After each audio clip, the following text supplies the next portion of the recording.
नमस्कार, मैं डॉक्टर रजनीश कुमार आप सभी का एक बार फिर से हार्दिक स्वागत करता हूं। आज के वीडियो लेक्चर में हम बात करेंगे 5 मार्च 2023 को हुए एग्जाम के शिफ्ट 1 पेपर के पार्ट 2 के ऊपर, जिसमें कि हम क्वेश्चन नंबर 51 से लेकर 100 तक चर्चा करेंगे। इसके पहले क्वेश्चन नंबर 1 से लेकर 50 तक हमने डिस्कस कर लिया है। उम्मीद है कि उस वीडियो लेक्चर को या फिर प्रश्न पत्र को आपने देखा होगा और एक आइडिया मिली होगी कि हमें आगे की परीक्षाओं में किस तरीके से जाना है। तो चलते हैं, बात करते हैं क्वेश्चन नंबर 51 के ऊपर। पूछा गया है, सतपुड़ा के जंगल कविता में जंगल के संबंध में कौन से विशेषण प्रयुक्त है। तो सतपुड़ा के जंगल जो कि भवानी प्रसाद मिश्र द्वारा लिखी गई कविता है और आपके पाठ्यक्रम में भी इसको रखा गया है और इस कविता की व्याख्या हमने अपने चैनल पर की हुई है। समय नहीं है आपके पास, लेकिन जैसे समय अगर हो तो जरूर एक बार देखने का प्रयास करें। प्रश्न के अनुसार हमें बताना है कि कविता में जंगल के संबंध में कौन से विशेषण प्रयुक्त हुए हैं। ऑप्शन दिया गया है, जगमगाते जगे जागे, नींद में डूबे हुए से, चिलचिलाते जले, घिनौने घने, कंप से कनकने। तो यहाँ पर ऑप्शन को देखने के बाद जो इसका हम देखते हैं कि सही जवाब क्या हो सकता है। तो जब कविता आप पढ़ेंगे तो उसमें बताया गया कि नींद में डूबे हुए से, ठीक है, इसके बाद है घिनौने घने और कंप से कनकने, ठीक है। तो ये विशेषण के रूप में जंगल में आया हुआ है। तो इस तरीके से इसका जो सही जवाब यहाँ पर हो रहा है ऑप्शन चौथा, यानी कि बी, डी और ई। इस समय जो भी यूजीसी नेट का पेपर आ रहा है वो एकदम से पाठ्यक्रम के ऊपर आधारित है और खास तौर से मूल टेक्स्ट पढ़ेंगे तभी आप इसको अच्छे से कर पाएंगे। चलते हैं आगे, बात करते हैं। अगला जो प्रश्न यहाँ पर, प्रिय प्रवास किन छंदों में रची गई है। प्रिय प्रवास जो कि अयोध्या सिंह उपाध्याय हरिऔध का महाकाव्य है, खड़ी बोली का पहला महाकाव्य इसको माना जाता है। यहाँ पर पूछा गया कि किन छंदों में है। ऑप्शन दिया गया है, इंद्रवज्रा, द्रुत विलंबित, शार्दुल विक्रीडित, कनक मंजरी या फिर मंदाक्रांता। तो यहाँ पर आप देख रहे हैं कि प्रिय प्रवास, आमतौर पर हम लोग जब पहले परीक्षाओं में बैठा करते थे तो द्रुत विलंबित इत्यादि को हम ध्यान में रखते थे और ये भी कि संस्कृत वृत्तों का इसमें प्रयोग किया गया है। लेकिन बदले हुए पैटर्न में देखिए किस तरीके से सवाल पूछा जा रहा है, अंदर से कई छंदों को इसमें जोड़ा गया है। तो इसका हम देख लेते हैं कि इसमें द्रुत विलंबित भी है, ठीक है, शार्दुल विकृत भी है और मंदाक्रांता। तो इस तरीके से इसका जो सही जवाब हो रहा है ऑप्शन दूसरा, कि द्रुत विलंबित, शार्दुल विकृत और मंदाक्रांता। और ये जितने भी यहाँ पर छंद आप देख रहे हैं ये सब सभी छंद किस भाषा के हैं, संस्कृत से एकदम से उठा लिए गए हैं। आमतौर पर जब हम हिंदी पढ़ते हैं तो दोहा, सोरठा, चौपाई, रोला, इन सभी की बातें करते हैं। लेकिन आप प्रिय प्रवास को जब देख रहे हैं तो जितने भी यहाँ पर छंद दिखाई पड़ रहे हैं वो सब संस्कृत से लिए गए। यानी कि जो विद्यार्थी अपने जीवन में बीए के दौरान में संस्कृत पढ़े होंगे वो इसको ज्यादा बेहतर से समझ पाएंगे। अगला प्रश्न है, भ्रमर गीत पदों में गोपियां उद्धव को इन वचनों से संबोधित करती हैं। यानी कि भ्रमर गीत से कुछ पद लिए गए हैं और पूछा गया कि गोपियां उद्धव को इन वचनों से संबोधित करती हैं। कौन कौन से वचन दिए गए यहाँ पर, जो जोग सिखावन पांडे, ज्ञान कौ महल, मधुकर मधु मतवारे, घोष बड़ो व्यापारी, निर्गुण नदिया मादरी। तो यहाँ हमें बताना है कि आखिरकार किन किन चीजों से उन्होंने कहा। तो पहले तो है जोग सिखावन पांडे, उन्होंने उद्धव को कहा ये बात। फिर इसके बाद उनका कहना था कि मधुकर मधु मतवारे, तीसरा हो गया। और चौथा, आयो घोष बड़ो व्यापारी, बड़ा ही फेमस ये रहा है। तो इस तरीके से आप देख रहे हैं कि ऑप्शन ए मतलब पहला कथन, फिर इसके बाद यहाँ पर हो रहा है सी और डी। यानी आपके सिलेबस में पद संख्या 21 से लेकर 70 तक पढ़ने और समय को कम देखते हुए मैं इस पे विस्तार से ज़्यादा नहीं बताऊंगा, लेकिन हमने एक वीडियो लेक्चर तैयार किया हुआ है जिससे कि आप 21 से लेकर 70 पदों को भी समझ पाएंगे और उसमें जो कुछ कुछ मेन शब्द आए हुए हैं उनके अर्थ को भी समझ पाएंगे आप। ठीक है, जल्दी ही आएगा क्योंकि व्यस्तताओं की वजह से मैं भी, आप देख रहे हैं कि थोड़ा सा लेट यहाँ पर इन प्रश्नों को हल करा रहा हूँ। लेकिन अभी लेट नहीं हुआ है, एग्जाम के पहले तक भी अगर आपको मैटर मिल जाता है तो ये मानकर चलिए कि वो आपको दवा की तरह काम करेगा। खैर यहाँ पर देखिए, ध्यान में आप रखिए कि ये जो पद लगे हुए हैं सब गोपियों द्वारा कहे गए हैं उद्धव के प्रति। सही जवाब हो गया ऑप्शन तीसरा। अगला प्रश्न है कि मैला आंचल की स्त्री पात्र है, सुहागी, फुलिया, मनोरमा, आभा रानी, मंगला देवी। तो यहाँ पर हमें बताना है कि कौन स्त्री पात्र है मैला आंचल की। तो देखिए, पहले तो सीधे सीधे सवाल पूछ लिए जाते थे, 4 ऑप्शन दे दिए जाते थे, उसमें से पूछा जाता था कौन। अब ट्रेंड क्या है कि एक से अधिक पात्रों को उसमें शामिल कर दिया जा रहा है और नीचे विकल्प बना दिए जा रहे हैं। थोड़ा सा आपकी समझ को विस्तृत किया गया। जो भी विद्यार्थी मैला आंचल को बढ़िया से पढ़े होंगे उनके लिए प्रश्न बहुत कठिन नहीं है, और जो नहीं पढ़े होंगे उनके लिए एक प्रश्न कठिन हो सकता है। देखिए, फुलिया इसमें है, इसके बाद देख रहे हैं कि आप जो यहाँ पर है फुलिया हो गई यहाँ पर, फिर आभा रानी, फिर मंगला देवी। ठीक है, तो इस तरीके से इसका जो सही जवाब हो रहा है कि ऑप्शन दूसरा जो है, ठीक है, कि फुलिया है, फिर इसके बाद आभा रानी, फिर मंगला देवी। मनोरमा इत्यादि आप देखेंगे तो आपके सिलेबस में लगी हुई कुछ और रचनाएं जिसमें मनोरमा का जिक्र हुआ है, लेकिन मैला आंचल में ये नहीं है। सुहागी का भी दूसरी रचना में हुआ है, लेकिन यहाँ पर नहीं है। तो इस तरीके से हमने देखा कि सही जवाब क्या हो रहा है, ऑप्शन बी, डी और ई। अगला प्रश्न है, तमस उपन्यास के पात्र हैं। तमस उपन्यास जो भीष्म साहनी द्वारा लिखा गया देश विभाजन के ऊपर, अब उसके पात्रों के बारे में बात की गई। लगातार आप देख रहे हैं कि पात्रों को ध्यान में रखते हुए प्रश्न बनाए जा रहे हैं। ठीक है, और फिर से मैं ये कहना चाहूंगा कि हमने 21 कहानियों, 14 उपन्यासों और जो भी 8, 9, 10 नाटक हैं, उन नाटकों के आधार पर हर तरीके से पात्र, संवाद योजना, प्रकाशन वर्ष, अंक योजना, जिस हिसाब से क्वेश्चन पूछे जाने चाहिए पूरा हमने बनाया। और ये आपको मिलेगा कहाँ? जो विद्यार्थी नए हिसाब से जुड़े हुए हैं, मैंने बताया हुआ है कि यूनिट 5 से लेकर 10 तक आप कम समय में कैसे तैयारी करें। तो उस वीडियो को जरूर देखिए, नीचे मैंने लिंक दिया हुआ है। ठीक है ना। चलिए, यहाँ पर पूछा गया कि तमस उपन्यास के पात्र हैं। ऑप्शन दिया गया अब्दुल्ला बेग, गिरधारी लाल, हरनाम सिंह, हयात बख्श, देवदत्त।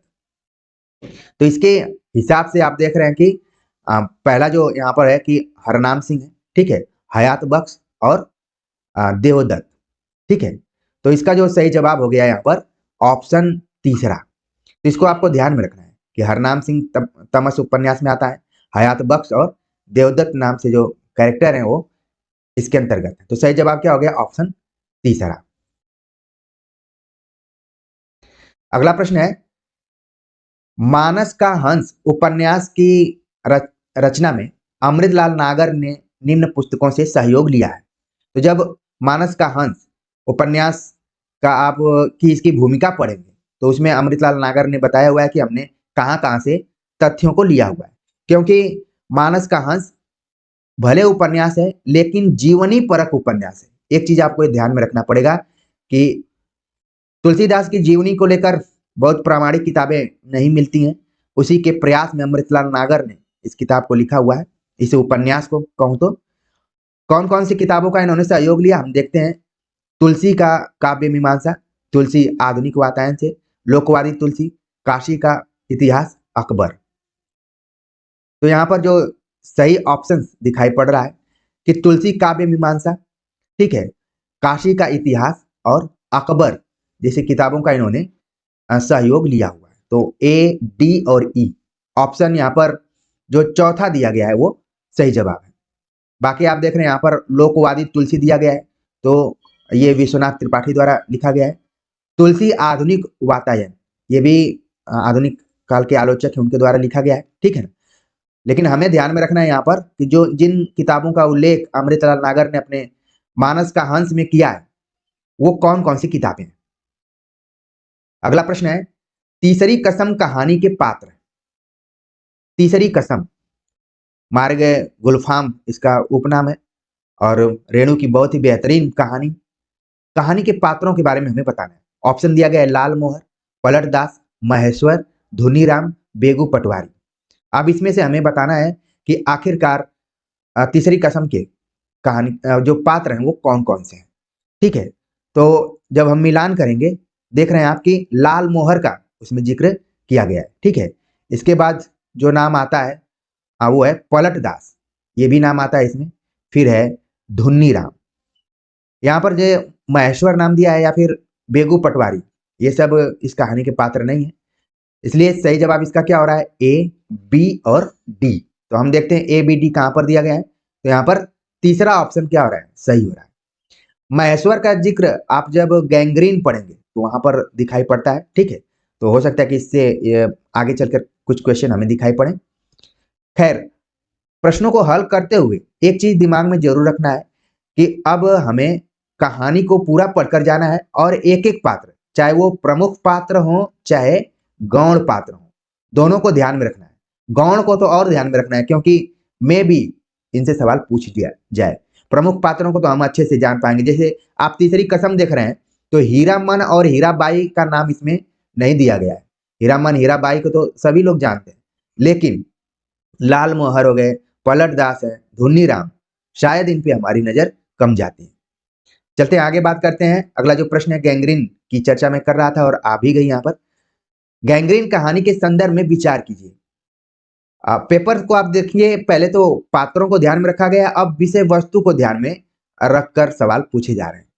यानी कि कहानी पढ़ते समय आपको पूरे विषय वस्तु को और कहानी के कथानक को बिल्कुल ध्यान में रखना है।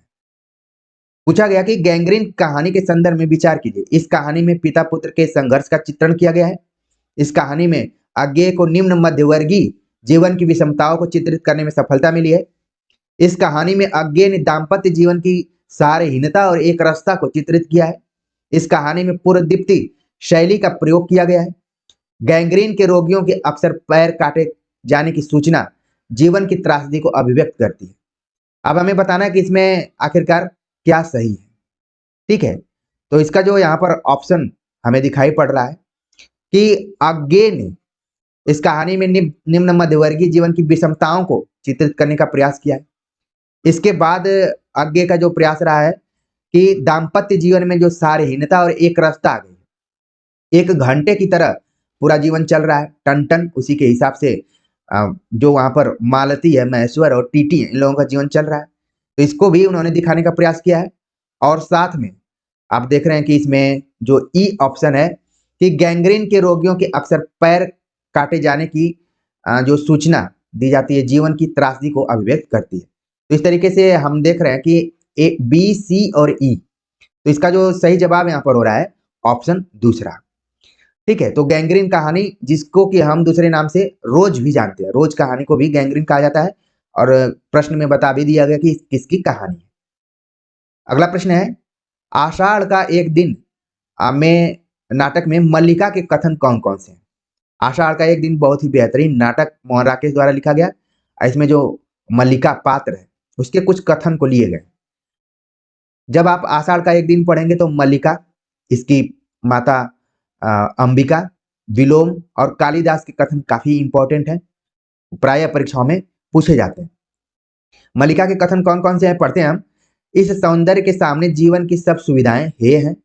कोई भूमि ऐसी नहीं जिसके अंतर में कोमलता न हो।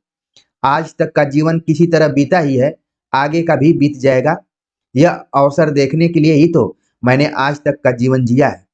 ये प्रतियां मैंने उज्जैनी से आने वाले व्यवसायिकों से प्राप्त की। यहाँ पर प्रतियां होनी चाहिए थी, जैसे बुक की जो प्रतियां होती हैं, छाया प्रतियां या फिर सेट। तो यहाँ पर देखिए 5 ऑप्शन दिए गए हैं, उसके आधार पर हमें बताना है कि आखिरकार इसका सही जवाब क्या होगा।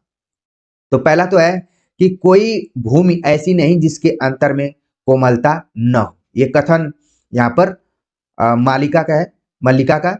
फिर इसके बाद है, आज तक का जीवन किसी तरह बीता ही है, आगे भी बीत जाएगा। ये भी मल्लिका का है। और है कि ये प्रतियां मैंने उज्जैनी से आने वाले व्यवसायियों से प्राप्त की। तो इस तरीके से इसका जो सही जवाब हो रहा है बी, सी, ई। ठीक है, ऑप्शन यहाँ पर दूसरा ऑप्शन सही हो रहा है। तो ऐसे कथन भी पूछे जा रहे हैं। अक्सर ज्यादातर पूछा जाता है कि मैंने भावना का भावना से वर्ण किया है। ये खूब पहले प्रश्न पूछा जाता था, मैं भी आगे परीक्षा में पूछा जा सकता है। तो भावना शब्द को भी ध्यान में रखिए, जो कि मल्लिका से रिलेटेड है। अगला प्रश्न है कि भारत दूरदर्शन नाटक के संबंध में निम्नलिखित कथनों पर विचार कीजिए। देखिए ये प्रश्न पत्र आप हल कर रहे हैं तो न सिर्फ 2023 मार्च के पेपर को देख रहे हैं बल्कि आगे के भी पेपर को देख रहे हैं। कहां से प्रश्न घुमाकर पूछा जाएगा, कुछ तो कुछ पॉइंट यहां पर आपको मिल जाएंगे। भारत दुर्दशा के बारे में क्या है, इस नाटक में भारत दुर्देव और उसकी सेना के माध्यम से भारत दुर्दशा के चित्र प्रस्तुत हुए हैं। इसमें मद्यपान को सही सिद्ध करने के लिए मदिरा नामक पात्र को रचा गया है। भारत दुर्दशा नाटक भारतेंदु के व्यथित हृदय की अभिव्यक्ति है। नाटक में प्रतीकात्मक पात्र रोग कहता है, निश्चय भारत को अब नाश। इस नाटक में भारतेंदु के देशभक्त और समाज सुधारक रूप के दर्शन होते हैं। अब हमें बताना कि इसमें आखिरकार सही क्या है। तो यहाँ पर देखिए इस नाटक में भारत दुर्देव और उसकी सेना के माध्यम से भारत दुर्दशा का चित्रण हुआ है, ये बात सही है। इसके बाद है कि भारत दुर्दशा नाटक भारतेंदु के व्यथित हृदय की अभिव्यक्ति है, ये भी बात यहाँ पर सही हो रही है। और इस नाटक में भारतेंदु के देशभक्त और समाज सुधारक रूप के दर्शन होते हैं। तो इस तरीके से आप देख रहे हैं कि इसका जो सही जवाब यहाँ पर हो रहा है ए, सी और ई। और ये तीनों विकल्पों को आप देखिए कितने सीधे सीधे विकल्प यहाँ पर है, और बाकी विकल्पों को रखा गया जैसे कि पात्रों को दिखा दिया है, मदिरा यहाँ पर और रोग। ये दोनों ऑप्शन यहाँ पर गलत हैं, लेकिन जो इसका सही जवाब यहाँ पर हो रहा है वो है ए, सी और ई। ऑप्शन तीसरा यहाँ पर इसका सही जवाब है। अगला प्रश्न है, अध्यापक पूर्ण सिंह से संबंधित निम्न कथनों पर विचार कीजिए। पूर्ण सिंह की जब भी चर्चा आएगी आपके दिमाग में द्विवेदी योगीन निबंधकार आ जाने चाहिए। और पूर्ण सिंह ऐसे निबंधकार हैं जो प्राय परीक्षाओं में पूछे जाते हैं, चाहे वो छोटी परीक्षा हो चाहे बड़ी परीक्षा हो। कहा गया कि हिंदी, पंजाबी और अंग्रेजी में लिखने वाले पूर्ण सिंह ने अंग्रेजी में सर्वाधिक लिखा। पूर्ण सिंह ने स्वामी रामतीर्थ की जीवनी 1924 में लिखी थी। पूर्ण सिंह पारंपरिक भारतीय उदात्त जीवन मूल्यों को आधुनिक पाश्चात्य दर्शन एवं विज्ञान के आलोक में नया रूप देना चाहते थे। पूर्ण सिंह ने हिंदी में कुल 36 निबंध लिखे। पूर्ण सिंह ने हिंदी में स्वच्छंदतावादी कविताएं लिखी हैं। तो अब हमें यहाँ पर बताना है कि आखिरकार पूर्ण सिंह के बारे में सही ऑप्शन क्या है। ठीक है, तो क्वेश्चन नंबर ये 61 दिया गया है। अब हम देख लेते हैं कि पहले तो यहाँ पर देखिए बताया गया कि स्वच्छंदतावादी कविताएं लिखी है, ये एकदम से गलत है। जहां पर आप ई देख रहे हैं वो क्या हो गया, एकदम गलत हो गया यहाँ पर।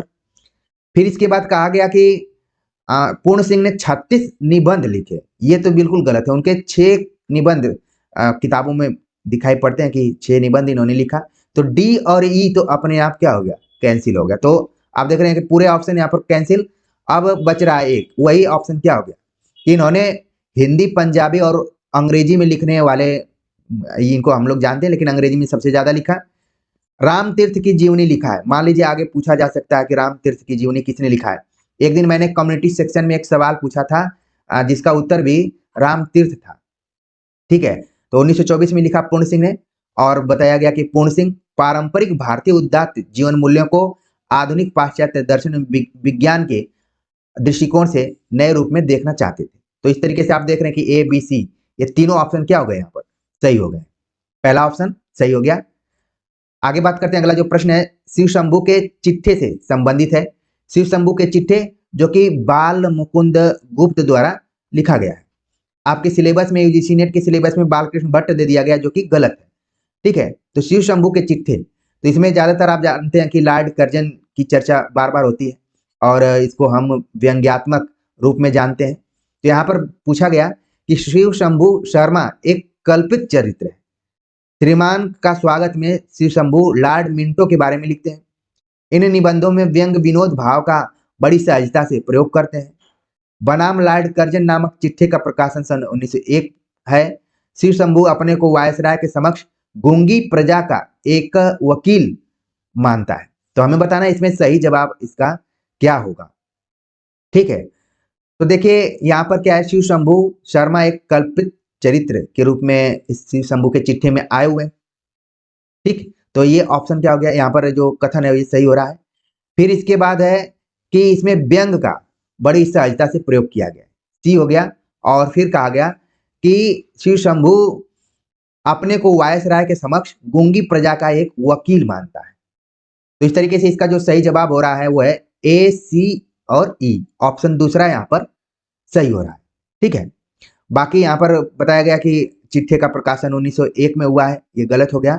और लॉर्ड मिंटो के बारे में लिखा है, ये भी गलत है यहाँ, कर्जन। ठीक है, तो हमें ध्यान में रखना है। हालांकि निबंधों पर चर्चा करते हुए हमने विस्तार से बताया कि शिव शंभू के चिट्ठे में कब कब कौन कौन शीर्षक प्रकाशित हुए और किस पत्रिका में। देखेंगे कि भारत पत्र का इसमें जिक्र किया जाता है बार बार। ठीक है, तो इस तरीके से इसका सही जवाब क्या हो गया? ऑप्शन दूसरा। अगला प्रश्न है, निबंधकार प्रताप नारायण मिश्र के संदर्भ में यह सवाल पूछा गया। पूछा गया कि निबंधकार प्रताप नारायण मिश्र से संबंधित निम्न कथनों पर विचार कीजिए।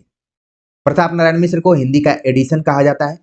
उनके निबंधों में भाषा का स्वरूप अत्यंत औपचारिक है। निबंध के क्षेत्र में उन्हें आत्मव्यंजक निबंधों का जन्मदाता माना जाता है। उन्होंने बहुत से उड़िया निबंधों का हिंदी में अनुवाद किया। उनके निबंधों में संस्कृत और उर्दू के शब्दों के साथ बैसवारे की ग्रामीण कहावतों और शब्दों का भी प्रयोग मिलता है। तो ये तो पूरा प्रताप नारायण मिश्र के बारे में एक संक्षिप्त जानकारी ही हो गई। हमें बताना है कम से कम इसमें 3 ऐसे ऑप्शन होंगे, 5 ऑप्शन दिए गए हैं, लेकिन उसमें से 3 ऐसे ऑप्शन होंगे जो कि प्रताप नारायण मिश्र से जुड़े होंगे। अब हमें बताना है कि आखिरकार वो कौन कौन से ऑप्शन है। ठीक है, तो यहाँ पर बताया गया कि हिंदी का एडिशन कहा जाता है, ये क्या है? बिल्कुल सही है। और कहने वाले क्या है? हमारे लोकप्रिय आलोचक आचार्य रामचंद्र शुक्ल, इनको एडिशन कहा गया। लेकिन आपको ध्यान में रखना है कि इन्हीं के समकालीन स्टील भी एक नाम लिया जाता है। और आपके दिमाग में तुरंत आ गया होगा, जी बिल्कुल आपके दिमाग में आ गया, मैंने लिख भी दिया। कई विद्यार्थी कहते हैं कि मेरा दिमाग ही नहीं काम कर रहा है और आप बता ही दीजिए तो ज्यादा बेहतर होगा। तो जब आप पे प्रेशर दिया जाएगा, आपके दिमाग को थोड़ा सा झंझनाया जाएगा, तभी आपका दिमाग काम करेगा। मैं दिमाग को बहुत अच्छे से जानता हूँ, उसका जब मन करता है तभी काम करता है, बाकी आप कितना भी प्रयास करें। चलते हैं आगे बात करते हैं। लिखा गया कि उनके निबंधों में भाषा का स्वरूप अत्यंत औपचारिक है, बताया जा रहा है। ठीक है, तो यहाँ पर ये क्या है? ऑप्शन कथन उतना सही नहीं है। जो तीसरा दिया गया है कथन कि निबंध के क्षेत्र में आत्मव्यंजक निबंधकारों के रूप में ये जाने जाते हैं, बल्कि जन्मदाता के रूप में जाने जाते हैं, ये सही है। और आगे कहा गया कि उड़िया निबंधों का इन्होंने अनुवाद किया, गलत है। और बैसवाड़े, क्योंकि बैसवाड़े को हम अवधि से जोड़कर देखते हैं और प्रताप नारायण मिश्र का संबंध उधर ही से था। और प्रताप नारायण मिश्र बहुत ही बेहतरीन पत्रिका का संपादन किए थे। मैं अपने उन गंभीर विद्यार्थियों से आग्रह करूंगा कि वो जरूर कमेंट्स कर बताएं कि प्रताप नारायण मिश्र किस पत्रिका का संपादन करते थे, कभी भी पूछा जा सकता है। तो देखिए इसका सही जवाब यहाँ पर क्या हो गया? ऑप्शन तीसरा हो रहा है कि ए, सी और ई की वो एडिशन कहे जाते हैं। आत्मव्यंजक निबंध लिखा करते थे और वैश्वाड़े की ग्रामीण कहावतों का भी प्रयोग उनके निबंधों में दिखाई पड़ता है। इस तरीके से ऑप्शन तीसरा जो है वो सही हो गया। अगला प्रश्न है यहाँ पर आवारा मसीहा से संबंधित क्वेश्चन पूछ लिया गया है। आवारा मसीहा जो पहले सामान्य रूप से पूछा जाता था कि किसके द्वारा लिखी गई है, किसके जीवनी के ऊपर है, कब प्रकाशित हुई, कितने वर्षों में उन्होंने लिखा, ये सारे प्रश्न पहले पूछे जाते थे। लेकिन अब थोड़े से अंदर सवाल पूछे जा रहे हैं। कहा गया कि आवारा मसीहा के संदर्भ में विचार कीजिए। द्विजेंद्र लाल राय शरद चंद्र के कटु आलोचक थे। गांगुली परिवार के किशोर नव हुल्लोड़ के प्रति लोलुप दृष्टि से देखते थे। बड़ी दीदी कहानी के प्रकाशन के समय शरद चंद्र रंगून में थे। देवदास लिखते समय शरद चंद्र की आयु 17 वर्ष की थी। शरद चंद्र ने दिया सलाई का कारखाना खोलने के लिए प्रमथनाथ भट्टाचार्य को रुपए दिए। अब इसमें से हमें बताना कि आखिरकार सही जवाब क्या है। तो यहाँ पर देखिए था कि वो कटु आलोचक थे, गलत है। गांगुली परिवार के किशोर नव हुल्लोड़ के प्रति लोलुप दृष्टि से देखते थे, यहाँ पर क्या ऑप्शन हो गया? ये ऑप्शन यहाँ पर सही है। फिर इसके बाद है कि बड़ी दीदी कहानी के प्रकाशन के समय शरद चंद्र रंगून में थे, ये भी बात यहाँ पर सही है। देवदास लिखते समय शरद चंद्र की आयु 17 वर्ष की थी, ये भी बात क्या है? सही है। और यहाँ पर आखिरी जो विकल्प दिया गया कि शरद चंद्र दिया सलाई कारखाने के लिए प्रमथनाथ भट्टाचार्य को पैसा दिए थे, ये गलत है। तो इस तरीके से इसका जो यहाँ पर सही जवाब हो रहा है बी, सी, डी, ऑप्शन तीसरा जो है आवारा मसीहा के संदर्भ में क्या है? सही है। तो थोड़े से आपको वक्त देकर इन प्रश्नों को देखना पड़ेगा, वरना थोड़ा सा दिक्कत हो सकती है। चलते हैं आगे बात करते हैं। अगला जो यहाँ पर प्रश्न दिया गया है मुर्दैया के संदर्भ में दिया गया है, ठीक है, जो कि दलित आत्मकथा है और तुलसी राम द्वारा लिखी गई है। और संयोग की बात है कि तुलसी राम को बोलते और लिखते हुए हमने खुद देखा है और मुझे पता है कि ये तुलसीराम जो जब मुर्दैया लिख रहे थे या फिर आगे जो उनका मरकड़िका इनकी आत्मकथा आई, तो हमारी एक सीनियर हुआ करती थी उस जमाने में, वो इनके हैंड राइटिंग में लिखती थी, वो सोए सोए बोलते थे और वो लिखते जाती थी। ठीक है, जब आप किताब पढ़ेंगे तो उनका नाम भी उसमें जिक्रित किया गया है। मुर्दैया के संदर्भ में हमें विचार करना है कि आखिरकार कौन सी बात सही है। तुलसीराम के गांव का नाम 12 गांवा है। सरजू भैया गांव के चंद जिंदा दिल लोगों में से एक हैं। बाबा हरिहर दास ने तुलसीराम का नामकरण किया। कलकत्ता जाकर बलमू ने अपने नाम के आगे रविदास जोड़ लिया था। बाबा को पांव की चोट ने सक्रिय जीवन के लिए अक्षम कर दिया था। तो हमें बताना है इसमें कि सही क्या है। देखिए यहाँ पर जो चीज बताई गई है कि तुलसीराम के गांव का नाम 12 गांवा था, ये ऑप्शन का क्या है, गलत है। धर्मपुर उन्होंने नाम जिक्र किया है आत्मकथा जब पढ़ेंगे तो जहां जहां ए दिखाई दे रहा है वो तो अपने आप यहाँ पर क्या हो गया, गलत हो गया। कहा गया कि बाबा हरिहर दास ने तुलसीराम का नामकरण किया, ये ऑप्शन यहाँ पर सही दिखाई पड़ रहा है। केवल इसमें देखेंगे आपकी जो तीसरा ऑप्शन है सी, जो भी कथन दिया गया ये सही है। यूजीसी ने इस प्रश्न को ड्रॉप कर दिया है, जो उसने क्वेश्चन पेपर बनाने में क्या की है, गड़बड़ी कर दी है, विकल्प नीचे नहीं सही दे पाया। ठीक है, तो यहाँ पर देखिए तथ्यों के रूप में आपको हरिहर दास का ध्यान में रखना है कि तुलसीराम का नामकरण किया, ये तथ्य सही है। बाकी जो तथ्य सब गलत दिए गए और विकल्प यहाँ पर कोई नहीं मिल पा रहा है। जब मैं ये वीडियो लेक्चर बना रहा हूँ, इस पेपर को मैंने मुर्दैया को देखा तो इसी बहाने 159 पेज की मुर्दैया मेरे पास पड़ी हुई है और मैं सरसरी तौर पर इसको पूरा देखने का प्रयास किया ताकि एक बार रिवीजन करके इस क्वेश्चन को मैं आप सभी को बता पाऊँ। तो इसको ड्रॉप किया गया है, इसको एक कट कर लीजिए। इस प्रश्न को डिस्कस करना क्यों जरूरी पड़ा, क्योंकि आगे जब एग्जाम में आप जाएंगे तो एक आध दो प्रश्न जरूर इस तरीके से आपको माथा पच्ची, जहां 1 से 1.5 मिनट में आप ऐसे प्रश्नों को हल कर लेते, वहां पर 5 से 10 मिनट कई बार लग जाता कि हमने क्या पढ़ा था क्या आ गया इसमें, और आपको बाद में पता चला कि ये तो ऑप्शन ही गलत दिया गया। तो ये भी है क्या है, कई बार आप देखते हैं कि गेंदबाजी करते समय हाथ से उसके बॉल छूट जाती है और विकेट कीपर के ऊपर से वो 4 रन के लिए निकल जाती है। तो कुछ यहाँ पर यही हुआ है, एक्सपर्ट्स के भी दिमाग से ये प्रश्न निकल गया है। चलते हैं आगे, बात करते हैं। अगला जो प्रश्न है यहाँ पर सुमेलित वाला प्रश्न है और ये प्रश्न इजिली हम बहुत अच्छे से कर लेते हैं। देखिए यहाँ पर थोड़ा सवाल समास और संधि से भी आना शुरू हो गया है, धीरे धीरे आपके सिलेबस में लगा हुआ है। तो संधि समास को भी थोड़ा बहुत जरूर ध्यान में रखकर जाइए। ये फार्मूलाबद्ध सब होते हैं, यानी व्याकरण पर आधारित हैं, तो एक बार आप पढ़ लिए तो जीवन भर उसको आप उसी फार्मूले पर हल करते रहेंगे, तो ज्यादा इसको सोचने की जरूरत नहीं है। चलते हैं, बात करते हैं। यहाँ पर शब्द दिए गए हैं लव कुश, यथामति, शिवालय, चक्रपाणी। अब हमें बताना है कि इसमें सही इसका ऑप्शन क्या हो सकता है। तत्पुरुष समास, द्वंद्व समास, अव्ययी भाव समास और बहुब्रीहि समास दिया हुआ है। ठीक है, तो इसके हिसाब से हम यहाँ पर मिलान करें तो आप देख रहे हैं कि तत्पुरुष समास दिया गया है शिवालय, यानी शिव का जो आलय है, घर, शिव मंदिर जिसको कहा जा सकता है, तो तत्पुरुष समास हो गया क्योंकि विभक्ति का इसमें लोप है। द्वंद्व समास आप देख रहे हैं लव कुश, लव और कुश, ठीक है, इसमें द्वंद्व समास है। यथामति, यहाँ पर जैसे यथाशक्ति का प्रयोग किया जाता है वैसे यथामति दिया है, तो अब भाव समास। और जो भी बच रहा है वो क्या हो गया, चक्रपाणी, यानी जिसके हाथ में चक्र हो, यानी कि कृष्ण। तो इस तरीके से इसका जो सही जवाब हो गया ऑप्शन चौथा, यहाँ पर आप देख रहे हैं। चलते हैं आगे, बात करते हैं। अगला प्रश्न इसी टाइप का है और जो कि मैं जब कॉमन प्रैक्टिस सेट करा रहा था तो वहां से ही एक तरीके से इसको लिया गया है। ठीक है, तो संप्रदायों का नाम दिया गया है और उनके प्रवर्तक हैं यहाँ पर। श्री संप्रदाय, ब्रह्म संप्रदाय, रुद्र संप्रदाय, संकादिक संप्रदाय, सब नाम दिए गए हैं। हमें बताना है कि आखिरकार इसका सही जवाब यहाँ पर क्या हो सकता है। ठीक है, तो श्री संप्रदाय का संबंध किससे है? श्री संप्रदाय का संबंध आप यहाँ पर देख रहे हैं इस तरीके के, जैसे ऑप्शन जो आते हैं सुमेलित वाले, इसमें आप को जो सबसे पहले आ रहा उसको आप मिला सकते हैं। ठीक है, तो श्री संप्रदाय का संबंध रामानुजाचार्य से ही हो गया।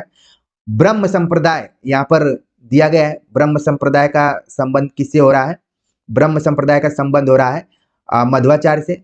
रुद्र संप्रदाय का संबंध हो गया विष्णु स्वामी से और संकादिक संप्रदाय का संबंध हो गया निम्बार्काचार्य से। तो इस तरीके से आप देख रहे हैं कि इसका जो सही जवाब यहाँ पर हो रहा है वो है ऑप्शन तीसरा। ठीक है, चलते हैं। यहाँ पर आपने जो देखा सी का 4 हो गया, हाँ ठीक है, तो इस तरीके से ऑप्शन तीसरा क्या हो गया, सही हो गया। आगे बात करते हैं, अगला जो प्रश्न है, रचना दी गई है और रचनाकार का नाम दिया गया है, उसके हिसाब से हमें मिलाना है। मंटो मेरा दुश्मन, ये और वे, जंजीरें और दीवारें, प्रेमचंद घर में। तो यहाँ पर आप देख रहे हैं कि अगर आप सिलेबस भी थोड़ा बहुत देख कर जाएंगे तो इस प्रश्न को आराम से कर लेंगे। प्रेमचंद घर में, शिवरानी देवी, ठीक है। मंटो मेरा दुश्मन, उपेंद्रनाथ अश्क। जंजीरें और दीवारें, ये हो गए रामवृक्ष बेनीपुरी। और ये और वे हो गए जैनेन्द्र कुमार। तो इस तरीके से इसका जो सही जवाब यहाँ पर हो रहा है ऑप्शन दूसरा हो रहा है। अच्छा, पिछली बार जब हम प्रैक्टिस सेट में देख रहे थे तो ऐसे ही दिया जाता था 4 और कभी कभी इधर 5 दे दिया जाता था, ठीक है, एक एक्स्ट्रा। लेकिन यहाँ पर जितना है उतना ही दिया जा रहा है। चलते हैं आगे, बात करते हैं अगला जो यहाँ पर प्रश्न दिया गया है, प्रश्न नंबर 69। ग्रंथ का नाम दिया गया है और किस समय ये प्रकाशित हुए या फिर किस समय से जुड़े हुए। सीधा सीधा नहीं पूछा जा रहा है, यहाँ पर ग्रंथों के बहाने जो उनके रचनाकार हैं उनके बारे में पूछा जा रहा है। ये थोड़ा सा पैटर्न यहाँ पर बदला हुआ नजर आ रहा है जब मैं क्वेश्चन पेपर देखा हूं तो। काव्य प्रकाश, जैसा कि आप जानते हैं कि ये मम्मट का हो गया। चंद्रालोक जयदेव का हो गया। कुवलयानंद अप्पय दीक्षित का हो गया। साहित्य दर्पण विश्वनाथ का। तो इन रचनाकारों के समय को आप ध्यान में रखेंगे तो ग्रंथ का भी आपको पता चल जाएगा, लेकिन यहाँ पर दिया नहीं है तो आपको थोड़ा सा इस सतर्कता के साथ एग्जाम में जाना पड़ेगा। देखते हैं कि काव्य प्रकाश का जो संबंध है वो किसे है। 11वीं शताब्दी के आसपास में इसका संबंध माना जाता है काव्य प्रकाश का। इसके बाद जो है चंद्रालोक का समय 13वीं शताब्दी के आसपास में है। फिर कुवलयानंद का 17वीं शताब्दी और साहित्य दर्पण आप देख रहे हैं 14वीं शताब्दी। तो इस तरीके से जो इसका सही जवाब यहाँ पर हो रहा है वो ऑप्शन तीसरा हो रहा है। आगे बात करते हैं, अगला जो प्रश्न है, पुस्तक दी गई है और हमें आलोचकों के साथ सुमेलित करना है। और जितनी पुस्तक दी गई है वो किसके पुस्तक हैं, किस पे आधारित है, वो सब तुलसीदास पे। और हम अभी इसी प्रैक्टिस सेट में हल कर रहे थे तुलसी आधुनिक वातायन से। तो बहुत सारे विद्यार्थियों के मन में आने लगा कि सर क्यों नहीं बताया इसका। कई बार क्या होता है परीक्षाओं में पेपर को देखकर आपको घबराने की जरूरत नहीं है। मान लीजिए जो जिसका आंसर आपको नहीं आ रहा है, हो सकता है कि वो दूसरे ऑप्शन में कहीं प्रश्न में उसका आंसर छिपा हो। तो देखिए मैं यही कहना चाह रहा हूँ कि तुलसी आधुनिक वातायन से पता चल जाएगा कि किसकी रचना है। तो सबसे पहले हम मिलान करते हैं, गोस्वामी तुलसीदास किसका इसमें ग्रंथ है, ठीक है। तो ये हो गया आपका गोस्वामी तुलसीदास रामचंद्र शुक्ल के बारे में। और हमने बताया भी अभी आचार्य रामचंद्र शुक्ल की गद्य कृतियों के संदर्भ में। तुलसी काव्य मीमांसा, तुलसी काव्य मीमांसा का जो यहाँ पर सही जवाब हो रहा है वो हो रहा है उदय भानु सिंह, ठीक है। इसके बाद जो यहाँ पर तीसरा नाम आया तुलसी आधुनिक वातायन से, तो सही जवाब हो गया रमेश कुंतल मेघ। और लोकवादी तुलसी विश्वनाथ त्रिपाठी। तो आप देख रहे हैं कि एक्स एक्स का ऐसे दो यहाँ पर ग्रुप बन गया है। अक्सर परीक्षाओं में ये पैटर्न आपको दिखाई पड़ जाता है। तो इसका जो सही जवाब हो रहा है ऑप्शन तीसरा हो रहा है कि गोस्वामी तुलसीदास रामचंद्र शुक्ल, तुलसी काव्य मीमांसा उदय भानु सिंह, तुलसी आधुनिक वातायन रमेश कुंतल मेघ। इसको ध्यान में रख लीजिए, यही आपको ध्यान में रखना था। लोकवादी तुलसी विश्वनाथ त्रिपाठी हमने बता दिया है। आगे बात करते हैं, यहाँ पर सवाल पूछा जा रहा है कि शेखर एक जीवनी भाग 1 का खंड हमें बताना है। तो देखिए यहाँ पर किस सूक्ष्मता से यह प्रश्न बनाया गया है और आपको भी उसी सूक्ष्मता से परीक्षाओं में जाना है। प्रथम खंड, द्वितीय खंड, तृतीय खंड, चतुर्थ दिए हुए 4 खंड दिए गए हैं और इधर उनके शीर्षक भी दिए गए हैं। तो मान लीजिए जो विद्यार्थी अभी तक धैर्य बनाकर इस पूरे प्रश्न पत्र को देख रहे हैं वो आगे के एग्जाम में उनको काफी कॉन्फिडेंस मिलेगा। मान लीजिए इसी में से पूरा नहीं आता है, आधा भी सवाल पूछ लिया जाता है, ठीक है, तो भी आप कर पाएंगे। तो प्रथम खंड का नाम यहाँ पर क्या है हम देख लेते हैं। जो क्वेश्चन नंबर यहाँ पर हम देख रहे हैं 71 का, ठीक है। तो प्रथम खंड का हो गया उषा और ईश्वर, प्रथम खंड का हो गया। इसके बाद हम यहाँ पर देख रहे हैं कि द्वितीय खंड का जो नाम है वो है बीज और अंकुर, ठीक है। इसके बाद तृतीय खंड का हम देख रहे हैं कि प्रकृति और पुरुष। चतुर्थ खंड का हो गया पुरुष और परिस्थिति। तो इसका भी देखिए आप पैटर्न क्या बना है, यही पैटर्न बना है, बस लंबा लंबा हो गया यहाँ पर। तो इस तरीके से प्रथम खंड, द्वितीय खंड और तृतीय खंड, चतुर्थ खंड के नाम क्या रहे हैं, शीर्षक क्या रहे हैं, उसको हमने देख लिया है। काफी बारीकी से इसको देखना पड़ेगा। ऑप्शन इसका दूसरा सही हो रहा है। एक बार फिर से मैं मिला लेता हूं कि ए का हो गया 3, उषा और ईश्वर, और इसके बाद बी का 1 हो रहा है, बीज और अंकुर। 3 का हो रहा है प्रकृति और पुरुष, और चौथे का हो गया पुरुष और परिस्थिति। ये देख रहे हैं पुरुष पुरुष दो दो जगह दिया हुआ है, ठीक है ना। तो यही घालमेल होता है। लेकिन हमारे जो विद्यार्थी हैं बड़े शांतचित्त, धैर्यशाली और टाइम का उपभोग करने वाले हैं। तो उस चीज को देखते हुए आप इसको नोट कर लीजिए, या फिर आपको याद हो, तो इससे अच्छी बात कुछ नहीं हो सकती। चलते हैं आगे, बात करते हैं। अगला जो प्रश्न है यहाँ पर पूछा गया है कि सूची 1 का सूची 2 से मिलान करना है। पात्रों का नाम दिया गया है और कहानियां हैं, और जितने भी यहाँ पर पात्रों का नाम है वो सब आपके पाठ्यक्रम में लगी हुई कहानियों के ऊपर ही आधारित है। और मुझे बार बार बताना पड़ रहा है कि 21 कहानियों पर हमने हर एंगल से नोट्स आपको देने का प्रयास किया है, एक ही जगह है। प्लीज, बहुत सारे विद्यार्थी इसको देख लिए होंगे, आप लोग भी जरूर देखिए। अब हम इसका मिलान करते हैं, ठीक है। तो देखते हैं कि किरण, लक्ष्मा, अनीता, सामना। तो अनीता का संबंध किससे है? राही कहानी से। तो सी का 1 जहां पर भी आपको दिखेगा, दो दो जगह दिख रहा है। किरण, किरण का संबंध किसे? कानों का कंगना। तो यहाँ पर दूसरा ऑप्शन, इसलिए आप देख रहे हैं कि दूसरा जो विकल्प दिया गया वो ज्यादा सही होने की संभावना है। लक्ष्मा का प्रयोग किया जाता है कोशी का घटवार, प्रेम पर कहानी आधारित है, बहुत ही जबरदस्त तरीके की कहानी कोशी का घटवार, लक्ष्मा, ठीक है। और सामना, सामनाथ को भला कौन भूलेगा, शिव की दावत। तो इस तरीके से इसका जो सही जवाब क्या हो गया? ऑप्शन दूसरा हो गया। चलते हैं आगे, बात करते हैं। अगला जो यहाँ पर प्रश्न दिया गया है, हमें मिलान करना है। नाटक दिए गए और नाटक के पात्र दिए गए, और सभी जो नाटक दिए गए आपके सिलेबस से जुड़े हुए हैं। इसलिए सिलेबस में पहले आपको देखना है कि कौन कौन से नाटक लगे हों, उनके पात्रों को बिल्कुल ध्यान में रखकर जाइए, इधर उधर पढ़ने की जरूरत नहीं है।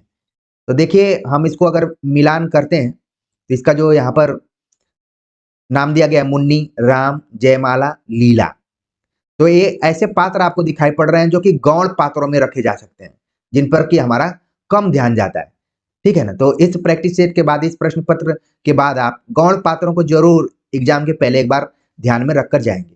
तो चंद्रगुप्त से संबंधित कौन है? सही जवाब इसका हो रहा है कि यहाँ पर चंद्रगुप्त से रिलेटेड आप देख रहे हैं कि है लीला, ठीक है। ये दोस्त सहेलियां हैं एक पात्र की, लीला। अंजो दीदी, अंजो दीदी जो यहाँ पर है इसका सही जवाब हो गया मुन्नी। बकरी जो उपन्यास है, इसका जो यहाँ पर हो गया वो है राम। और स्कंदगुप्त में कौन है? जयमाला, ठीक है ना। तो इस तरीके से इसका सही जवाब यहाँ पर क्या हो रहा है? ऑप्शन तीसरा हो रहा है, ठीक है ना। तो एक बार फिर से आपके सहूलियत के लिए मैं मिला लेता हूँ। क्वेश्चन नंबर 73 का जो दिया गया है कि चंद्रगुप्त लीला, लीला प्राय परीक्षाओं में कम ही पूछी जाती है, लेकिन यहाँ पर देखिए पूछ लिया गया। ये प्रश्न देखने में छोटा लग रहा है लेकिन बहुत कठिन है। अंजो दीदी में मुन्नी का जिक्र किया गया है। वैसे अंजो दीदी अंजलि है, बहुत श्रीपत है, इंद्र नारायण है, ढेर सारे पात्र हैं इसमें, नीरज और नजीर, ये लोग भी हैं। बकरी में राम का जिक्र किया गया है, यहाँ पर आप देख रहे हैं, ठीक है। इसके बाद स्कंदगुप्त में जयमाला। सही जवाब हो गया ऑप्शन तीसरा। अगला प्रश्न जिसके बारे में हमने एक वीडियो भी बनाई हुई थी, और यहाँ पर देखिए वो प्रश्न आ गया, तो ज्यादा इस पे चर्चा नहीं करना है। चिंतामणि भाग 1 आचार्य रामचंद्र शुक्ल, चिंतामणि भाग 2 विश्वनाथ प्रसाद मिश्र, चिंतामणि भाग 3 नामवर सिंह, और चिंतामणि भाग 4 कुसुम चतुर्वेदी और ओम प्रकाश सिंह। तो इसका जो यहाँ पर सही जवाब हो रहा है ऑप्शन तीसरा हो गया। आगे बात करते हैं। अगला जो प्रश्न है, ये थोड़ा सा प्रश्न आप सभी के लिए कहें तो शोध करने वाला प्रश्न है, मतलब कि खोजी प्रवृत्ति का प्रश्न है। ये आपको कहीं सॉलिड तरीके से नहीं मिलेगा। यहाँ पर देखिए पूछा गया कि देवनागरी लिपि के मानकीकरण के प्रयासों के पहले से बाद के क्रम में लगाएं। तो जब तक आप इन चीजों को ठीक से नहीं जान पाएंगे, आप क्रम में लगा नहीं पाएंगे। तो यहाँ पर देखिए कहा गया कि राधा कृष्णन की अध्यक्षता में गठित परिषद कब हुई, महादेव गोविंद रानाडे के सुझाव कब आए, काका कालेलकर की अध्यक्षता में कमेटी कब गठित हुई, महाराष्ट्र साहित्य परिषद पुणे द्वारा गठित लिपि सुधार समिति कब आई, आचार्य नरेंद्र देव की अध्यक्षता में गठित परिषद कब आई। तो देखिए इस प्रश्न पत्र को हल करने से पहले मैंने सबको खोजा। हमको ईयर वाइज 2 ही तथ्य यहाँ पर दिखाई पड़े। ठीक है, बाकियों का हमने क्रम लगा दिया। देवनागरी के मानकीकरण को लेकर सबसे जो पहला प्रयास किया गया था वो महादेव गोविंद रानडे के वजह से किया गया था। तो पहला क्या हो गया, बी हो गया। अब बी आप देख रहे हैं कि 3-3 जगहों पे है। फिर दूसरा प्रयास महाराष्ट्र से किया गया, ठीक है। तो यहाँ पर आप देख रहे हैं कि दूसरे नंबर पे महाराष्ट्र आ जाएगा, बी के बाद डी। इसके बाद जो प्रयास किया गया वो काका कालेलकर की अध्यक्षता में किया गया तीसरे नंबर पे, ठीक है। तो इसको आप नोट कर लीजिए। फिर चौथे नंबर पे आप देख रहे हैं कि उत्तर प्रदेश सरकार ने नरेंद्र देव की अध्यक्षता में एक कमेटी गठित की 1947 में, और राधा कृष्ण की अध्यक्षता में 1953 में। तो ये सबसे आखिर में हो जाएगा, ठीक है ना। तो इस प्रश्न को आप चाहें तो इसका स्क्रीनशॉट भी लेकर रख सकते हैं। हो सकता है कि घुमाकर फिर से सवाल पूछ लिया जाए, क्योंकि कुछ ही जैसा कि मैं बोलता हूँ कि बार-बार कि 5 से 600 के आसपास में ही क्वेश्चन मूल रूप से होते हैं, उसी में से घुमा फिरा कर ढेर सारे क्वेश्चन बनाए जाते हैं। फिलहाल इसका सही जवाब क्या हो रहा है, ऑप्शन दूसरा हो रहा है। अगला प्रश्न है कुछ इसी तरीके का है। प्रथम प्रकाशन वर्ष के अनुसार रामविलास शर्मा द्वारा रचित कृतियों को पहले से बाद के क्रम में व्यवस्थित कीजिए। पहले सवाल ये आता था कि अनुक्रम में लगाइए प्रकाशन वर्ष के दृष्टिकोण से, लेकिन देखिए कैसे घुमा कर ऐसे पूछा जा रहा है कि पहले से बाद के क्रम में लगाइए, यानी 1, 2, 3 के हिसाब से ही लगाना है। भाषा और समाज, आस्था और सौंदर्य, नई कविता और अस्तित्ववाद, महावीर प्रसाद द्विवेदी और हिंदी नवजागरण, प्राचीन भारत के भाषा परिवार। तो रामविलास शर्मा के सभी ग्रंथ दिए गए हैं, हमें बताना है इसमें कौन सही इसमें ऑप्शन है। तो हमने यहाँ पर देखिए प्रकाशन वर्ष लिख दिया है। भाषा और समाज 1961, आस्था और सौंदर्य 1961, नई कविता और अस्तित्ववाद 1978, महावीर प्रसाद द्विवेदी और हिंदी नवजागरण 1977, प्राचीन भारत के भाषा परिवार 1979। तो इस तरीके से आप देख रहे हैं कि इसका जो सही जवाब यहाँ पर होना चाहिए, ठीक है। क्वेश्चन नंबर 76 का जो सही जवाब हो रहा है वो है जो तीसरा देख रहे हैं आप कि पहले बी हो गया। यहाँ पर देखिए 2-2 दिए हुए हैं, लेकिन मान लीजिए चलिए किसी को आगे पीछे किया जा सकता है। बी के बाद ए आ गया, फिर डी, फिर सी, फिर ई। तो सही जवाब क्या हो गया, ऑप्शन तीसरा। प्रकाशन आपने देख ही लिया। आगे बात करते हैं, अगला जो प्रश्न है यहाँ पर, स्थापना वर्ष के आधार पर निम्नलिखित संस्थाओं को पहले से बाद के क्रम में लिखिए। यही सवाल पहले ऐसे ऐसे आता था, संस्थाएं दे दी जाती थी और हम चारों ऑप्शन में बता देते थे कि ये सही है। लेकिन देखिए बदले हुए पैटर्न में किस तरीके से सवाल आ रहा है। बहुत सारे शिक्षक पढ़ाने वालों का मानना है कि यहाँ पर गलत तरीके की जानकारी दी जाती है, लेकिन मैं यही बार-बार कहता हूँ कि देखिए पहले सवाल इस तरीके से पूछे जा रहे थे, अब देखिए सवाल कैसे पूछे जा रहे हैं, इस तरीके से पूछे जा रहे हैं। नाम दे दिया गया और हमें फिर से नीचे ऐसे-ऐसे बताना है। तो बस प्रश्नों को लेंदी किया गया और बाकी कोई चीज़ नहीं है, तथ्य तो वही-वही है। देखिए आर्य समाज यहाँ पर बताया गया 1875 में, थियोसॉफिकल सोसाइटी 1875 में, रामकृष्ण मिशन 1897 में, ब्रह्म समाज 1828, प्रार्थना समाज 1867। तो इस तरीके से इसका जो सही जवाब होगा वो ऑप्शन दूसरा होगा। पहले आएगा डी, सबसे पहले प्रार्थना समाज हो गया। फिर इसके बाद जो दूसरे नंबर पे आ रहा है ई, पहले नंबर पे ब्रह्म समाज, दूसरे नंबर पे प्रार्थना समाज, फिर इसके बाद आ रहा है आर्य समाज, ठीक है, तीसरे नंबर पे, और थियोसॉफिकल सोसाइटी भी इसी में आ रहा है। तो क्रम में आप देख रहे हैं कि ये थोड़ा बहुत है, क्योंकि दोनों का सन सबसे आखिरी में आएगा सी। तो आप देख रहे हैं कि ये ऑप्शन क्या है, ज्यादा अप्रोप्रिएट है और सही है, ऑप्शन दूसरा। अगला प्रश्न है कि कामायनी के सर्गों को पहले से बाद के क्रम में लगाइए। तो कामायनी में कुल 15 सर्ग हैं। पहले तो यही सवाल पूछा जाता था और लोग कितना आंसर बता बता के नौकरी पा गए, लेकिन अब समय बदला हुआ है। आज के विद्यार्थियों के लिए मैं मानूंगा कि थोड़े से प्रश्नों का लेवल बढ़ा है, और ये अच्छी बात है पढ़ने वालों के लिए। कामायनी के सर्गों को पहले से क्रम में हमें बताना है। सर्ग दिए गए हैं कर्म, काम, ईड़ा, लज्जा, श्रद्धा, ये सब सर्ग है, और उनके नाम के सामने हमने लिख भी दिया कि कौन कौन से सर्ग हैं। और आपके सहूलियत के लिए मैंने पूरा यहाँ पर लिख दिया 15 सर्गों के नाम: चिंता, आशा, श्रद्धा, काम, वासना, लज्जा, कर्म, ईर्ष्या, ईड़ा, स्वप्न, संघर्ष, निर्वेद, दर्शन, रहस्य और आनंद। हमारी जिम्मेदारी ये होती है कि सिलेबस में जो भी हमें पढ़ने हैं सर्ग, कम से कम उनकी संख्या को जरूर ध्यान में रखें। और मुझे लगता है कि 369 में बार-बार बोलता हूँ, ये सर्ग काफ़ी इम्पोर्टेंट है, जिसमें कि श्रद्धा, लज्जा और ईड़ा। कई जगहों पे चिंता भी पढ़ाया जाता है, ठीक है ना? तो देखिए इसका सही जवाब यहाँ पर क्या हो रहा है, क्वेश्चन नंबर 78 का जो सही जवाब है वो हो रहा है, पहले आना चाहिए ई, ठीक है, फिर इसके बाद आएगा डी। तो यहाँ पर ऑप्शन तीसरा इसका इसका जो ऑप्शन क्या हो रहा है, कौन सा ऑप्शन सही हो रहा है, पहले आना चाहिए, सॉरी गलत हो गया, पहले आना चाहिए ई, फिर इसके बाद आना चाहिए बी। ठीक है, इसी तरीके से जल्दीबाजी में आंसर गलत भी होते हैं, फिर भी हम संभल गए, ये काफी जरूरी है, इसी तरीके से संभलना है आप लोगों को परीक्षाओं में भी। तो ई हो गया पहले नंबर पे, फिर दूसरे नंबर पे बी काम, ठीक है, फिर तीसरे नंबर पे हो गया लज्जा, और फिर इसके बाद चौथे नंबर पे हो गया कर्म, और फिर ईड़ा जो है 5वें नंबर पे। तो ये सब है क्या इसका क्रम। आगे बात करते हैं, अगला जो प्रश्न है, निम्न उपन्यासों को प्रथम प्रकाशन वर्ष के अनुसार पहले से बाद के क्रम में बताइए। इस तरीके के लगातार आप देख रहे हैं कि सवाल पूछे जा रहे हैं। राग दरबारी, मैला आंचल, आपका बंटी, मानस का हंस, झूठा सच, ये सब दिए गए, उनके सामने हमने प्रकाशन वर्ष लिख भी दिया है। तो इसका सही जवाब यहाँ पर क्या होगा, पहले नंबर पे आना चाहिए मैला आंचल, बी ऑप्शन, जिसमें बी सबसे नंबर पहले नंबर पे मैला आंचल। इसके बाद दूसरे नंबर पे आना चाहिए राग दरबारी। ठीक है, तो हम देखते हैं कि बी के बाद ए कहीं आ रहा है, कहीं नहीं आ रहा है। ठीक है, बी के बाद ए कहीं नहीं आ रहा है, तो देखिए इस प्रश्न को क्या किया गया है, ड्रॉप किया गया है।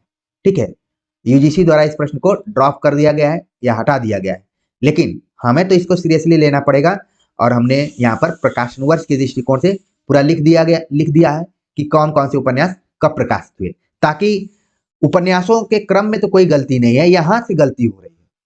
ठीक है ना, इसीलिए इसको ड्रॉप करना पड़ रहा है। चलते हैं आगे, बात करते हैं, अगला जो प्रश्न है, निम्नलिखित कहानियों को प्रथम प्रकाशन वर्ष के आधार पर पहले से बाद के क्रम में लगाना है। ईदगाह, आकाशदीप, कानों में कंगना, परिंदे, राजा निर्बंसिया।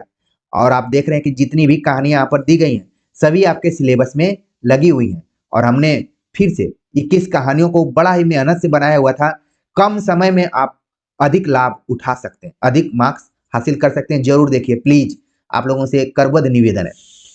ईदगाह 1933 में, आकाशदीप 1928, कानों में कंगना 1913, परिंदे 1959, राजा निर्बंसिया 1957। ऐसा तथ्य मुझे मिला है, लेकिन इस प्रश्न में परिंदे के बाद राजा निर्बंसिया को माना गया है। तो हम इसको क्रम देख लें तो पहले सी आना चाहिए, तो एक ही ऑप्शन यहाँ पर दिखाई पड़ रहा है जो कि दूसरा है। ठीक है, बाकी क्रम को आप अपने दिमाग में रख लीजिए। फिर इसके बाद आपको ईदगाह आएगा, फिर पहले कानों में कंगना के बाद सी के बाद आना चाहिए हमें 1913 में कानों में कंगना, सी के बाद आना चाहिए आकाशदीप, बी हो गया, हाँ बिल्कुल, तो सही जवाब हो गया है दूसरा। ठीक है ना, फिर ईदगाह, फिर इसके बाद परिंदे की बात की गई है, फिर राजा निर्बंसिया। अगला प्रश्न है यहाँ पर, अंधेर नगरी से रिलेटेड सवाल पूछा गया कि अंधेर नगरी नाटक में पहले से बाद में आए संवादों का क्रम निर्धारित कीजिए। बड़ा ही मौलिक ढंग का यह प्रश्न है और अंदर से पूछा गया है। चना चुरमुर चुरमुर बोले, बाबू खाने को मुंह डोले। ये आप देखेंगे कि अंधेर नगरी जो है वो कई दृश्यों में बटी हुई है, और इसमें स्थानों का जिक्र किया गया है, कहीं बाजार है, ठीक है, तो कहीं राजभवन है, इस टाइप से दिए गए। तो चना चुरमुर चुरमुर बाजे, ये लोभ पाप को मूल है, लोभ मिटावत मान। चूरन सब जब से हिंद में आया, इसका धन बल सभी घटाया। चूरन साहेब लोग जो खाता, सारा हिंद हजम कर जाता। चना खाते मियाँ जुलाहे, दाढ़ी हिलाते गाहे बगाहे। पहले तो इन पंक्तियों को जरूर ध्यान में रखिए कि अंधेर नगरी से इनको लिया गया है। अब हम बात करेंगे कि आखिरकार ये इनका क्रम क्या रहा है। ठीक है, तो सबसे पहला जो आप क्रम यहाँ पर देख रहे हैं कि पहला है, ये है लोभ पाप को मूल है, लोभ मिटावत मान। ठीक है, इसके बाद जो दूसरे नंबर पे है, बाजार का जो दृश्य आया हुआ है वो है। फिर है चना खाते, ये भी उसी समय का बाजार के आसपास का ही कथन है। फिर इसके बाद है ये चूरन जब से हिंद में आया, चौथे नंबर पे, और 5वें नंबर पे है चूरन साहेब लोग जो खाता। ठीक है ना, तो ये क्रम है, तो इस क्रम के आधार पर इसका जो सही जवाब हो रहा है वो चौथा ऑप्शन है।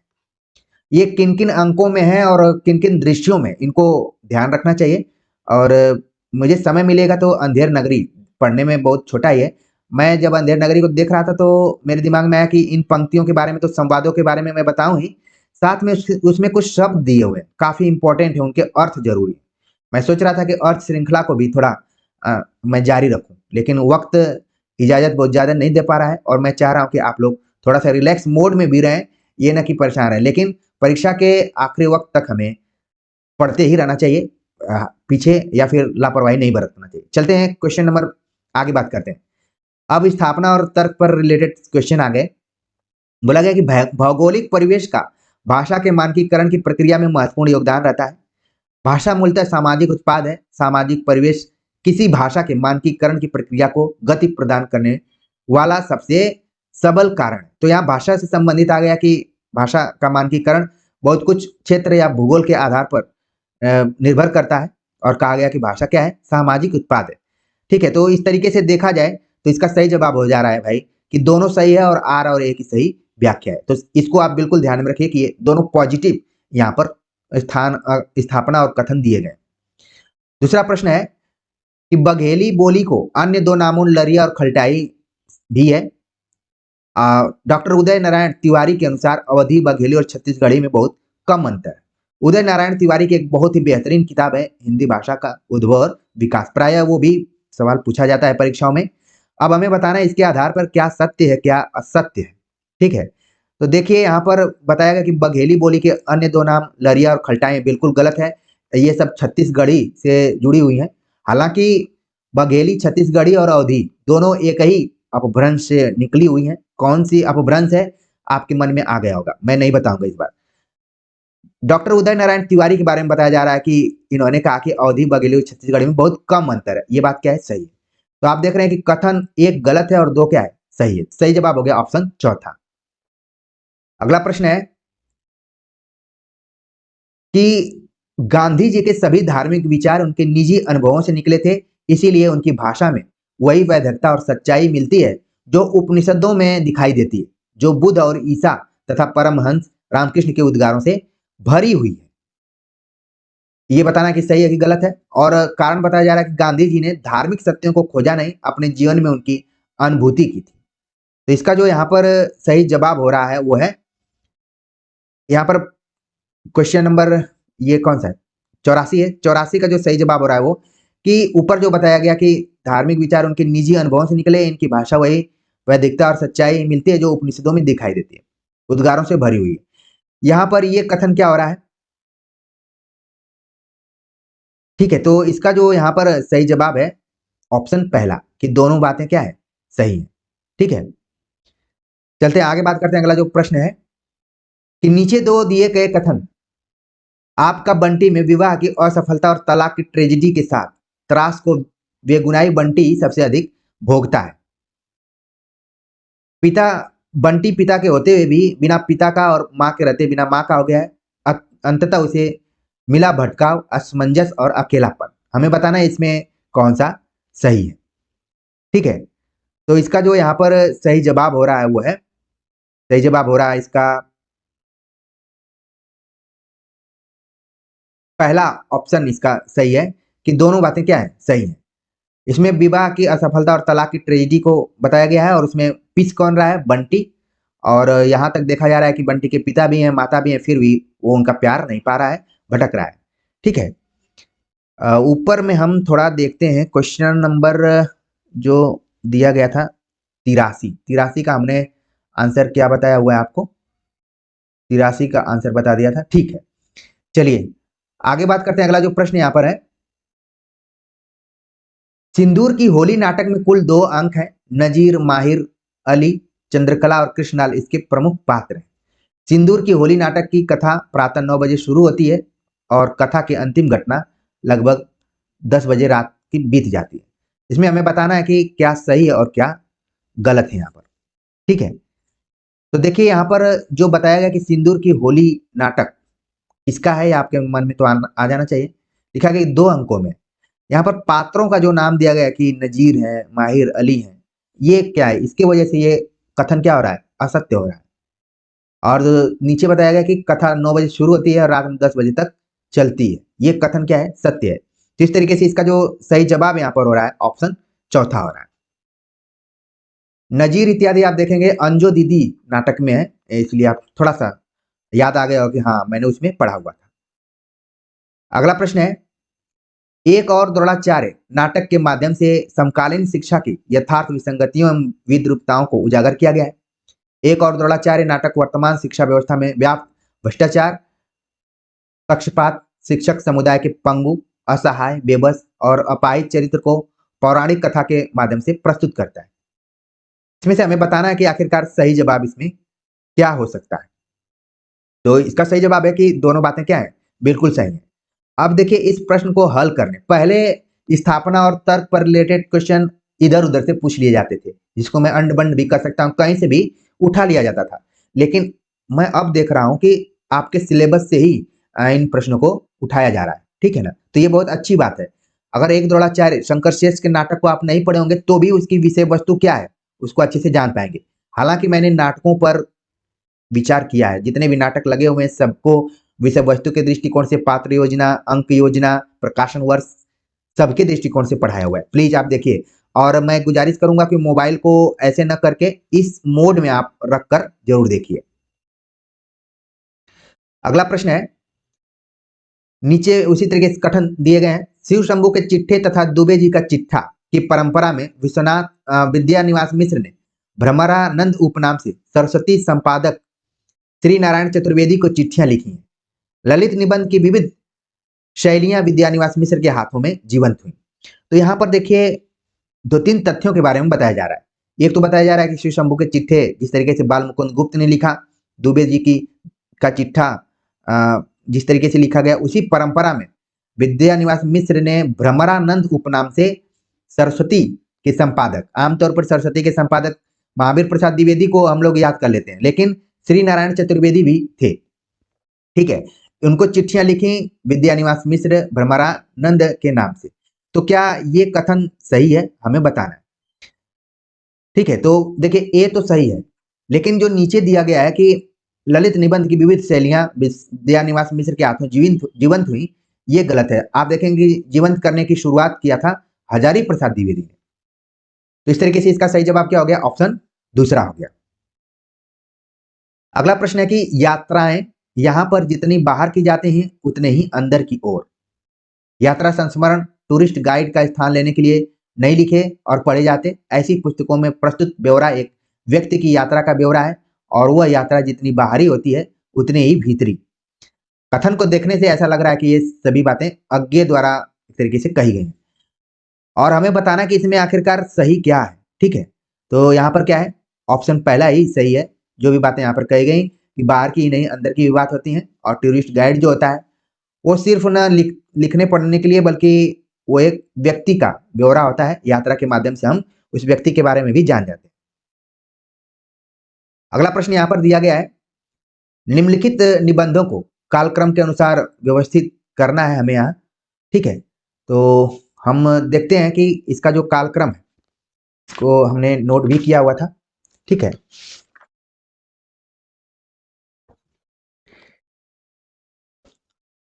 गवई गंध, ये अच्छा एक चीज आपको देखना है कि जो निबंध लिखे गए हैं ये सब निबंध किसके हैं, विवेकी राय के हैं, ठीक है। विवेकी राय द्वारा लिखे गए निबंध है, ललित निबंध। गवई गंध गुलाब, इसका प्रकाशन हुआ 1980 ईस्वी में। आम रास्ता नहीं 1988 में।